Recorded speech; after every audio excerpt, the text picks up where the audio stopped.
자, 이제 창세기 17장을 읽어보도록 하겠습니다. 16장에서는 아브라함이 하갈을 맞아, 사레의 권유대로 하갈을 맞아서 하갈을 통해서 이스마엘을 낳는 과정이 적혀 있습니다. 하나님 15장에서 그의 태에서 친히 아들을 낳아야지만 상속자가 생길 거라고 말씀해 주셨는데, 그 친히 그 사례를 통해서 아들을 낳을 수 없었기 때문에 사례가 그의 애굽 여종이었던 하갈을 아브라함에게 주어서 첩을 삼게 하고 아들을 낳게 하는데, 그 과정에서 여러 우여곡절이 있었지만 이스마엘을 낳게 됩니다. 그리고 그 일이 있은 후에 상당한 시간이 흐르고 나서 17장의 일이 일어나게 되는데, 아브라함이 99세 때에 이제 일어난 일이 되겠습니다. 16장 가장 마지막에 보면 이스마엘을 낳은 때가 그의 나이 86세 때라고 나옵니다. 그러니까 99에 86을 빼면 13년 후가 되겠죠. 그러니까 상당한 시간이 흐르고 나서 여호와께서 아브라함에게 나타나셔서 말씀하신 내용이 되겠죠. 나는 전능하신 하나님이라, 너는 내 앞에서 행하여 완전하라, 이렇게 말씀하시면서 나타나십니다. 내가 내 언약을 나와 너 사이에 두어 너를 크게 번성하게 하리라 하시니, 이렇게 말씀하시면서 하나님이 아브라함에게 나타나셨죠. 13년 만에 하나님이 나타나신 겁니다. 물론 그 사이에 하나님이 아브라함과 동행하셨지만 어떤 메시지를 정확하게 전달하시기 위해서 나타나신 것은 13년 후에 이렇게 나타나셨다는 거죠. 아브라함이 엎드렸더니 하나님이 또 그에게 말씀하여 이르시되, 보라, 내 언약이 너와 함께 있으니 너는 여러 민족의 아버지가 될지라. 여러 민족의 아버지가 될지라. 자, 그의 태에서 많은 그 많은 후손들이 태어날 것이다 라고 하는 것에 대해서 계속적으로 하나님께서 언약을 세워주셨죠.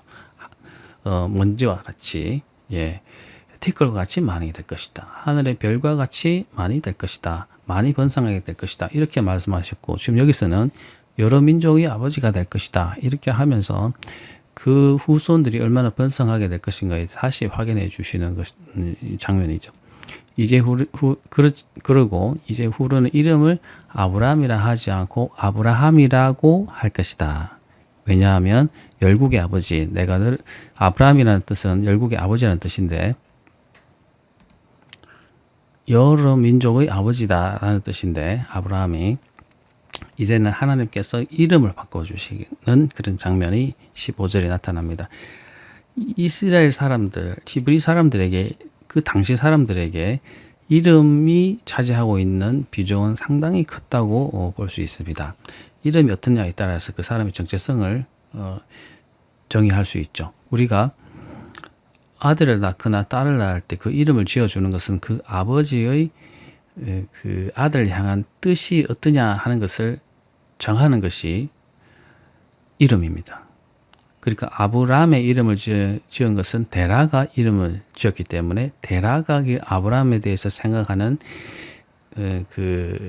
기대하는 바가 이름이 이제 바대로 이름을 지었을 것이고, 지금 하나님은 그 이름을 아브라함이라고 바꾸심으로써 하나님이 그 아브라함에 대해서 본질적으로 개념 짓는 아브라함의 이 본질을 그 이름에 담아서 말씀하고 계신 거죠. 그것이 뭐냐 하면 아브라함이고, 그 아브라함의 뜻은 모든 민족의, 모든 나라의 아버지다라는 뜻을 가지고 있는 아브라함이라고 바꿔주시는 겁니다. 이것은 굉장히 큰 의미가 있죠. 하나님께서 그 종 아브라함에게 아브라함이라고 이름을 바꿔주심으로써 그 본질을 바꿔주시는, 이름을 바꿈으로써 하나님이 이 아브라함을 어떻게 생각한다라는 것을 정의해 주시는 그런 것이 바로 이름이거든요. 그런 하나님이 정해 주신 이름으로 바꿨다라는 것은 하나님이 이 아브라함을 아브라함으로 바꾸심으로써 훨씬 더 자신의 종으로, 자신의 사람으로 인정한다라는 그런 개념이 되겠죠. 굉장한 이 사건이죠, 사실은. 그래서 아브라함을 이제 여기서는 아브라함이라는 이름으로 바꾸고 약속을 또 갱신해 주시죠. 내가 너로 심히 번성하게 하리니 내가 내게서 민족들이 나게 하며 왕들이 내게로부터 나오리라. 자, 좀 더 그 언약이 구체화되죠. 많은 후손들이 생길 것이다. 하늘의 별처럼 티끌처럼 이렇게 말씀하시지 않고 이제는 여러 민족이 나오게 될 것이고 왕들도 나오게 될 것이고 심히 번성하게 될 것이다. 이렇게 말씀하시면서 좀 더 그 언약이 구체화되는 것을 볼 수가 있습니다. 실제로 아브라함의 태에서 난 많은 후손들이 많은 나라를 형성하게 되고 많은 자손들이 번창하게 되죠. 그러나 영적으로는 그 개념이 또 확대되어서 그 아브라함의 태에서 예수님이 나게 되고 그 예수님의 복음을 들은 신약의 백성들은 다 영적으로는 이 아브라함의 백성이 그 자손이 되는 것이죠. 그것이 그렇게 영적으로 연결되면서 우리도 이 언약의 결과로서 하나님께 부르심을 받은 자들이라고 하는 것이 성경의 관점입니다. 그래서 이런 이 번성에 대한 그것을 약속을 확인해 주시면서 내가 내 언약을 나와 너 및 내 대대 후손 사이에서 세워서 영원한 언약을 삼고 너와 내 후손의 하나님이 되리라고 약속을 해 주시죠. 그래서 내가 너와 내 후손에게 내가 거류한 이 땅, 곧 가나안 온 땅을 주 영원한 기업이 되게 하고 나는 그들이 하나님이 되리라. 이렇게 다시 확인해 주십니다. 결국 하나님의 약속은 두 가지죠. 땅을 주시겠다 하는 것이고 또한 그 후손들이 번성하게 될 것이다. 거기서 많은 나라도 나오게 될 것이고 왕도 나오게 될 것이다 라는 것을 약속해 주시게 됩니다. 그런데 또한 여기서 이 약속을 하시면서 하나님이 아브라함과 언약을 세우는 방식이 또한 여기서 새롭게 또 나타나게 되는데 그전에는 어떻게 했습니까? 쪼갠 재물 사이에 세상 사람들이 언약을 맺듯이 그 사이에 아브라함과 하나님이 지남으로써 그 언약을 성립되는 것을 보았는데 여기서는 어떻게 그 약속을 제정하시느냐 하면 다른 방식으로 또한 제정하시는 것이 나옵니다. 첫째는 이름을 바꾸신 것이죠. 그 이름을 하나님께서 바꿔주심으로써 많은 열국의 모든 나라의 아버지다라는 이름으로 하나님께서 아브라함을 아브라함으로 바꿔주시고 또한 증거를 삼으시는데 할례라고 하는 것을 제정해 주십니다. 하나님이 아브라함에게 이르시되 그런즉 너는 내 언약을 지키고 내 후손도 지키라고 하면서 언약을 지금 세우는데 그 언약이 뭐냐 하면은 너희 중에 남자는 다 할례를 받으라고 하는 것이죠. 지금 현대 의학적으로 보면 포경 수술이나 똑같습니다.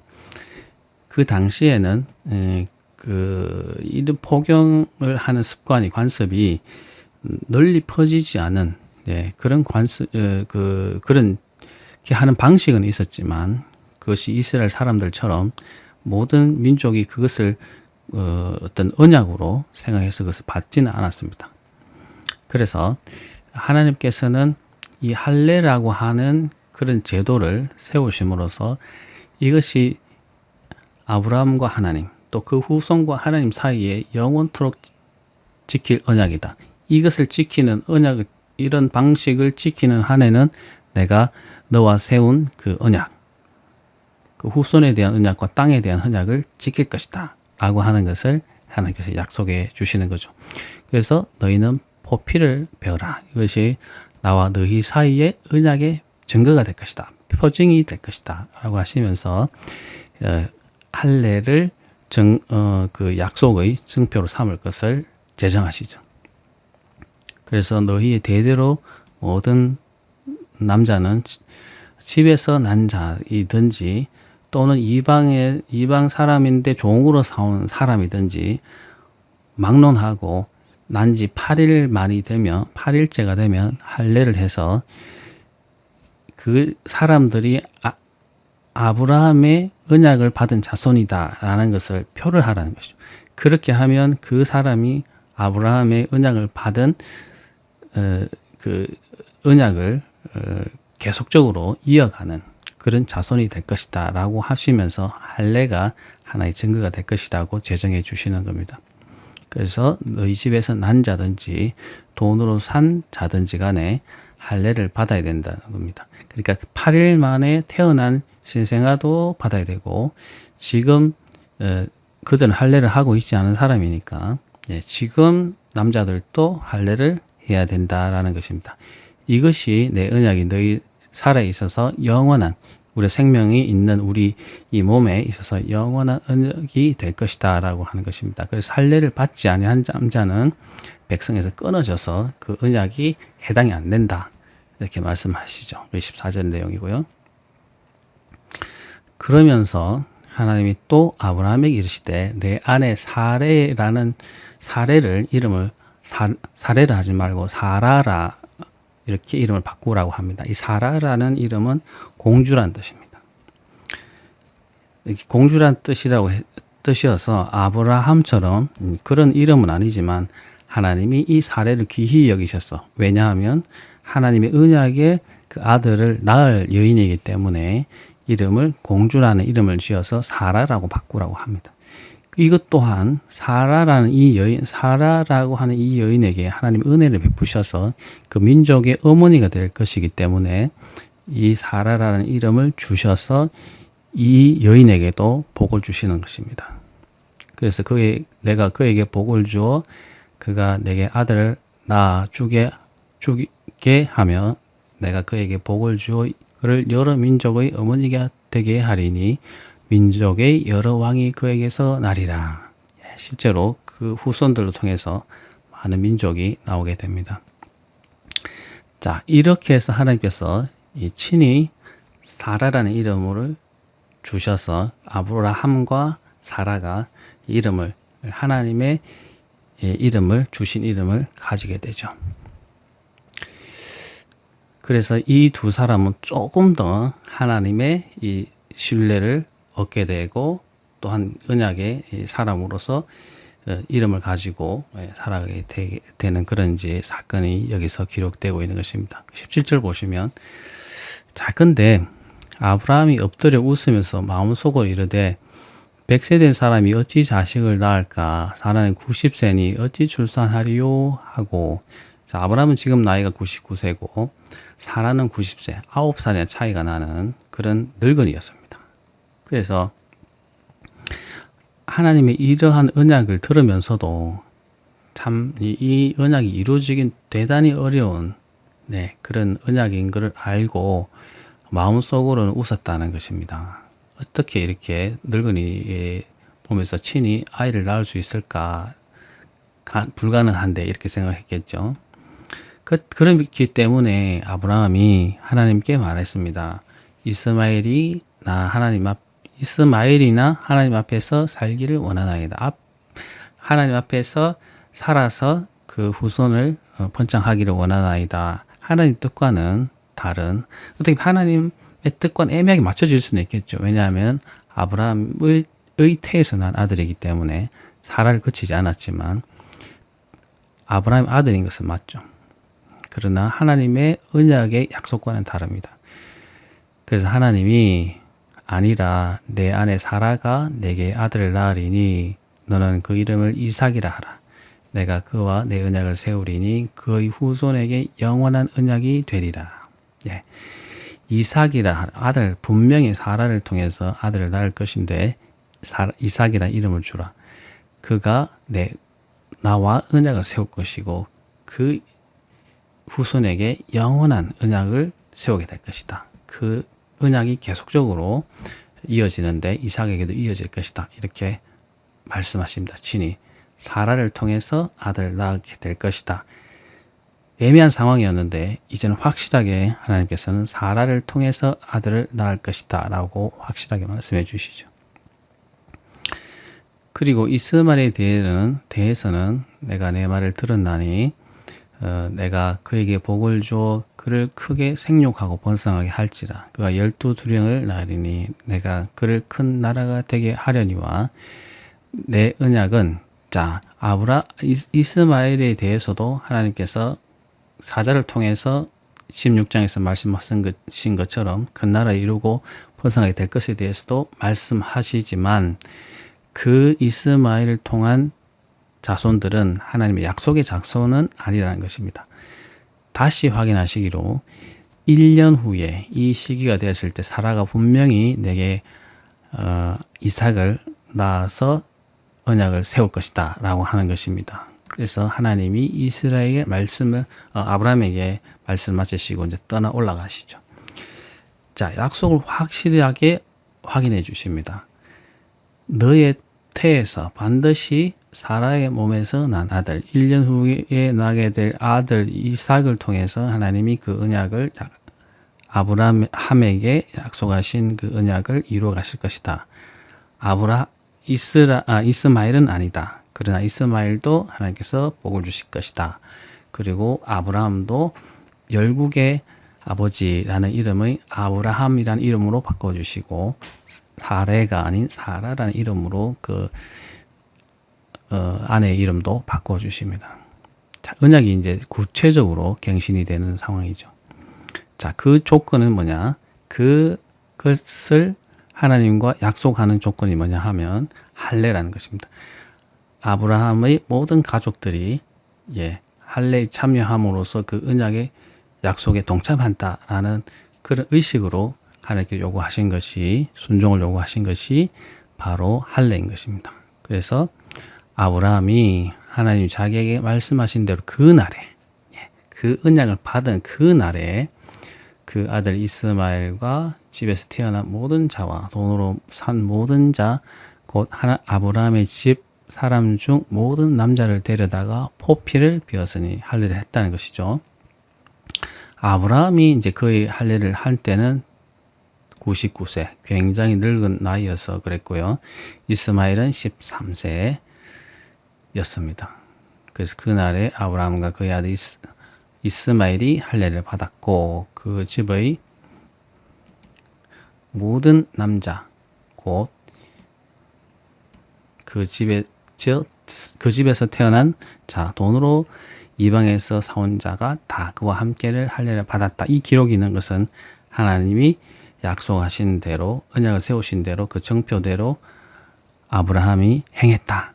그래서 아브라함과 하나님 사이에 약속의 언약이 맺어졌다 라는 것을 여기서 정확하게 기록하기 위해서 아브라함과 그의 모든 가족들이 그 아들 이스마엘뿐만 아니라 모든 남자들이 할례를 했다. 즉시로 했다 라는 것이 기록되어 있는 것이죠. 다시 말하면 이제 하나님과 아브라함 사이에 언약이 성립됐다 라는 것입니다. 자, 우리 17장은 좀 길긴 하지만 결국은 하나님께서 나타나셔서 굉장히 구체적으로 1년 후에 이삭이 태어날 것이고 그를 통해서 하나님의 언약이 세워질 것이다, 실현될 것이다 라는 것을 알려주시죠. 근데 이것은 굉장히 시간이 많이 흐른 후에 점차적으로 이루어간 일들이라는 것입니다. 99세, 16장의 나이는 86세, 13년의 시간 동안 가만히 계시다가 이제서야 언약을 확인하고 구체적으로 세우시는 것을 볼 수 있습니다. 우리가 신앙생활을 할 때에 지치지 않고 그 하나님의 약속과 믿음을, 하나님의 신뢰를 향한 신뢰를 잃어버리지 않고 끝까지 가야 되는 이유가 이런 이유 때문이죠. 하나님은 시간을 요구하신다는 것입니다. 우리의 인내와 신뢰를 요구하신다는 것입니다. 그래서 잃어버릴 때 우리는 낙심할 수밖에 없는데 굳건한 믿음을 가지고 그 약속을 계속 지키면서 기다릴 때 하나님의 약속은 이루어진다라는 것을 우리가 여기서 볼 수 있습니다. 자, 17장을 한번 다시 읽어보시면서 큰 은혜가 되시기를 소망합니다.